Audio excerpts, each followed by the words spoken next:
మేడారం మహాజాతరకు సమయం దగ్గర పడుతోంది. ఎల్లుండే సమ్మక్క సారలమ్మ మహాజాతర మొదలు కానుంది. దీంతో ప్రస్తుతం ముందస్తు మొక్కులు చెల్లించుకుంటున్నారు భక్తులు. ఆదివారం కావడంతో వేలాదిగా భక్తులు తరలివస్తున్నారు. వనదేవతలను దర్శించుకుంటున్నారు. మేడారం పునర్నిర్మాణం తర్వాత వస్తున్న భక్తులు అక్కడి వసతులు చూసి ఆశ్చర్యపోతున్నారు. అమ్మవారిని దర్శించుకోవడం తమకు ఆచారంగా వస్తుందని కొందరు భక్తులు చెబుతున్నారు. మేడారంలో ముందస్తు మొక్కుల విశేషాలను కృష్ణమోహన్ అందిస్తారు. కోట్లాది మంది భక్తుల కొంగు బంగారం వనదేవతలు జనంలోకి వచ్చే సమయం ఆసన్నమవుతుంది. పెద్ద ఎత్తున భక్తులు ముందుగానే తరలి వస్తున్నారు. అయితే ఈ నెల 28 నుంచి జాతర ప్రారంభమవుతుంది. 4 రోజుల పాటు కూడా అత్యంత వైభవంగా జరిగే మేడారం జాతరకు ఈసారి 2.5 కోట్ల మంది వరకు కూడా భక్తులు వస్తారని అంచనా వేస్తున్నారు. అయితే జాతర సమీపిస్తున్న కొద్ది కూడా చూడొచ్చు, వీకెండ్స్ కావడంతో భారీ సంఖ్యలో భక్తులు తరలి వస్తున్నారు. అమ్మవార్లకు మొక్కులు చెల్లించుకుంటున్నారు. వచ్చిన వాళ్ళంతా కూడా సమ్మక్క, ఇటు సారలమ్మ, పగిడిద్దరాజు, గోవిందరాజు ఈ నలుగురు ఒకే వరుసలో ఈసారి గద్దెలపైన ఉండడంతో వచ్చిన భక్తులు ఎలాంటి ఇబ్బందులు లేకుండా దర్శనం చేసుకోవడానికి అవకాశం కల్పించారు. చూడొచ్చు, మొత్తం కూడా సమ్మక్క, సారలమ్మ, పగిడిద్దరాజు, గోవిందరాజులు వాళ్ళ వంశాలకు సంబంధించిన కావచ్చు, గొట్టు గోత్రాలు, వాళ్ళ వంశానికి సంబంధించిన చరిత్ర, వాళ్ళకు సంబంధించినటువంటి జంతువులు కావచ్చు, వాళ్ళ పూజ మొత్తం అన్నిటి సింబాలిక్ గా అంతా కూడా తీర్చిద్దారు. ఈ చరిత్ర భావితరాలకు కూడా అందించే విధంగా ఏర్పాటు చేశారు. మొత్తంగా జాతరకు సంబంధించి అసలు సమ్మక్క సారలమ్మకు సంబంధించిన జాతరల విశిష్టతే బుధవారం రోజు, అంటే మాఘశుద్ధ పౌర్ణమికి ముందు వచ్చే బుధవారం రోజు సారలమ్మ ఆగమనంతో ఈ జాతర ప్రారంభమవుతుంది. ప్రస్తుతం అయితే మనతోటి సమ్మక్క పూజారి రమేష్ ఉన్నారు, ఆయనతో మాట్లాడదాం. వరకు సమ్మక్క సారలమ్మ, పగిడిద్దరాజు, గోవిందరాజు వీళ్ళంతా కూడా గద్దెలపైకి వచ్చే సమయంలో చాలా మంది ఆ టైం కోసం వెయిట్ చేస్తుంటారు. మొదటి రోజు అంటే బుధవారం జరిగే ప్రక్రియ ఎట్లా ఉంటుంది? బుధవారం నాడు మరి సారలమ్మ, గోవిందరాజు, పగిడిద్దరాజు దేవతలు మరి గద్దెల మీదకి వచ్చేటువంటి సందర్భం సాయంత్రం మరి ఆ రోజు తిలకించడానికి భక్తులు అధిక సంఖ్యలో కోట్లలో ఇక ఆల్రెడీ మొన్నటి నుండే గత మండమిలుగా పండుగ నుండే రద్దీ పెరిగింది కనుక హాలిడే ఖచ్చితంగా భక్తుల సంఖ్య పెరిగేటువంటి అవకాశం. ఇక బుధవారం వరకు పూర్తిగా భక్తులందరూ మేడారాన్ని చేరుకుంటారు. వాళ్ళకు తగ్గట్టుగా ఏర్పాట్లు కూడా చేయడం జరిగింది.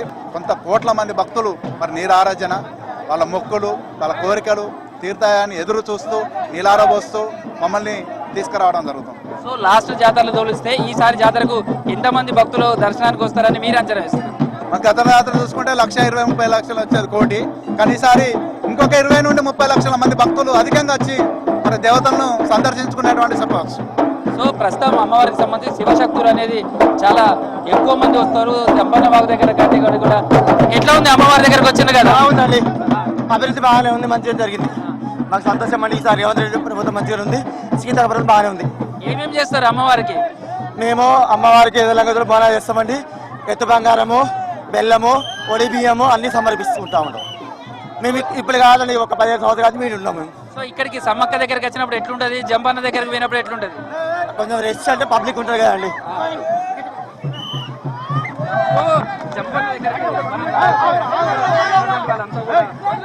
బెల్లం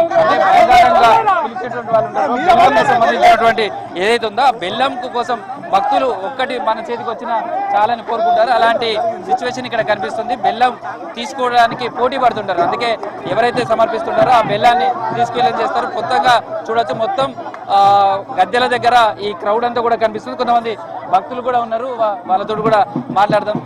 ఎట్లా ఉంది ఇక్కడికి మీరు వచ్చారు కదా, సమ్మక్క సారలమ్మ అనగానే ఈ ట్రెడిషన్ కావచ్చు ఇదంతా కూడా చూస్తే ఎలా అనిపిస్తుంది? సో నాకు తెలిసినంత వరకు మేడారం సమ్మక్క సారక్క జాతర అనేది ఆదివాసీల జాతర. తెలంగాణలోని ములుగు జిల్లాలో ఈ జాతర ప్రతి 2 ఏళ్లకు ఒకసారి నిర్వహిస్తూ ఉంటారు. మేడారం సమ్మక్క సారలక్క జ్ఞాపకార్థంగా ప్రతి 2 ఏళ్లకు ఒకసారి వనదేవతల జాతర నిర్వహిస్తూ ఉంటారు. తెలంగాణలోని అనేక జిల్లాలే కాకుండా వివిధ రాష్ట్రాలు, ఒరిస్సా చుట్టుపక్కల ఉన్న రాష్ట్రాల నుంచి కూడా పెద్ద సంఖ్యలో జనాలు హాజరవుతూ ఉంటారు ఈ జాతరకి. సో ఇక్కడ ఎంత క్రౌడ్ కానీ ఇదంతా కానీ ఇట్లా చూసినప్పుడు ఎలా అనిపిస్తుంది? గద్దెల మీదకి వచ్చేటప్పుడు కావచ్చు, లేదా మొత్తం ఊరంతా కూడా ఈ మేడారం అంతా కూడా భక్తులతోటే ఉంటుంది. అవును, దీన్నే తెలంగాణలోని కుంభమేళా అని కూడా అంటారు. సో ఈ జాతరకి ప్రత్యేకంగా ఏంటంటే జనాలు నిలువెత్తు బెల్లాన్ని బంగారంగా కొలుస్తారు. ఆ బంగారాన్ని అమ్మవార్లకి, సమ్మక్కకి, సారక్కకి సమర్పిస్తూ ఉంటారు. ఇది ఆదివాసీల జాతర కాబట్టి అనేక రాష్ట్రాల నుంచి, అనేక తెలంగాణలోని వివిధ జిల్లాల నుంచి కూడా పెద్ద ఎత్తులో ఈ జాతరకి హాజరవుతూ ఉంటారు. సో మీకు ఎట్లా ఉంటుంది ఈ అమ్మవారి దగ్గరకు వచ్చిన నమ్మకం కావచ్చు, మొక్కులు కావచ్చు, మిగతా వాటికి వీటికి ఏమైనా డిఫరెన్స్ అనిపిస్తుందా? మాకు ఇక్కడ మేము చాలా శ్రేష్టమైన దేవుడు మాకు. మేము ఎప్పటికీ ఇక్కడికి వచ్చి దర్శనం చేసుకుంటూ ఉంటాము. మాకు ఎంతో నమ్మకం, ఇక్కడికి వస్తే మాకు అన్ని పనులు అయితే దర్శనం, దేవుడిని దర్శనం, కోరికలన్నీ నెరవేరుతాయి మాకు ఇక్కడ. ఎట్లా అనిపిస్తుంది ఇక్కడికి వచ్చింది కదా, జంపన్న వాగు దగ్గర కానీ ఇక్కడ కానీ రోడ్లు కానీ ఇక్కడికి అప్పటికిప్పటికి రోజుకి చాలా చేంజెస్ కనబడుతున్నాయి. సో చాలా మంది ఉన్నారు. ఎట్లా ఉంది మేడారంగానే చాలా రోజుల నుంచి మీరు ప్లాన్ చేసుకుంటూ ఉంటారు, ఈసారి ఎట్లా ప్లాన్ చేసుకున్నారు, ఇక్కడికి వచ్చినప్పుడు ఎట్లా అనిపించింది? ఒక పురాతనం అంటే మనం కొన్ని సంవత్సరాలకి ఇప్పుడు చూస్తే డెవలప్మెంట్ అనేది చాలా కనబడుతున్నది, అభివృద్ధి కనబడుతున్నది. జంపన్న వాగు దగ్గర జంపన్న వాగులో కూడా వాటర్ అనేటివి ఉన్నాయి. దీని ఏంటంటే మన చుట్టుపక్కల తెలంగాణ కాకుండా చుట్టుపక్కల మన వివిధ జిల్లాల నుంచి కూడా పబ్లిక్ వస్తుంటారు. మనకు ఇలవేలిపోయినటువంటి అమ్మవార్లు సమ్మక్క, సారలమ్మ, పగిడిద్దరాజు, గోవిందరాజులు మనం ఇష్టంగా మొక్కుకుంటాము. మనం కోరికలు కూడా నెరవేరుస్తుంటారు. కాబట్టి నమ్మకంతో మనం ప్రతి 2 సంవత్సరాలకు ఒకసారి తప్పకుండా వచ్చి మేము కుటుంబ సమేతంగా దర్శించుకొని పోతుంటాము. బెల్లం ఇస్తుంటాము. మనకి ఇక్కడ చాలా ఇంపార్టెంట్. సో మనం చూడొచ్చు, అంటే గద్దెల దగ్గరకు వచ్చినటువంటి భక్తులు కావచ్చు, వాళ్ళంతా కూడా క్రౌడ్ విపరీతంగా కనిపిస్తుంది. వచ్చినటువంటి భక్తులంతా కూడా ఎట్లా ఉంది, ఏం పట్టుకొని వస్తున్నావు, నెత్తి మీద పెట్టుకొని వస్తున్నావు? ఎత్తు బంగారం. ఎంత ఎందుకు ఇట్లా ఇక్కడికి వచ్చినప్పుడు ఖచ్చితంగా ఈ మొక్కు చెల్లించాల్సిందేనా? మన ఇష్టం, అది మన మొక్కు ప్రకారం. ఎట్లా ఉంటుంది ఇక్కడికి వస్తే జాతర? బాగుంటది. ఎట్లుంటుంది మిగతా ట్రెడిషన్ పండగలకు దీనికి ఏం తేడా అనుకుంటున్నారు? జనం ఎట్లుంటారు? ఇదంతా ఎంత జనం ఉన్నా బాగుంటది. ఎప్పుడెప్పుడు బుధవారం వస్తుందా? 28వ తారీఖు నాడు సారలమ్మ, పగిడిద్దరాజు, గోవిందరాజులు ఎప్పుడు గద్దెలపైకి వస్తారా? 29వ తారీఖు నాడు సమ్మక్క ఎప్పుడు గద్దెపైకి వస్తుందా? ఈ నలుగురు దేవతలు ఎప్పుడు కొలువైన సమయంలో మొక్కులు చెల్లించుకుంటామా అని చాలా మంది ఎదురు చూస్తున్నారు. ఆ క్షణాల కోసం అయితే కౌంట్ డౌన్ స్టార్ట్ అయిందని చెప్పుకోవచ్చు.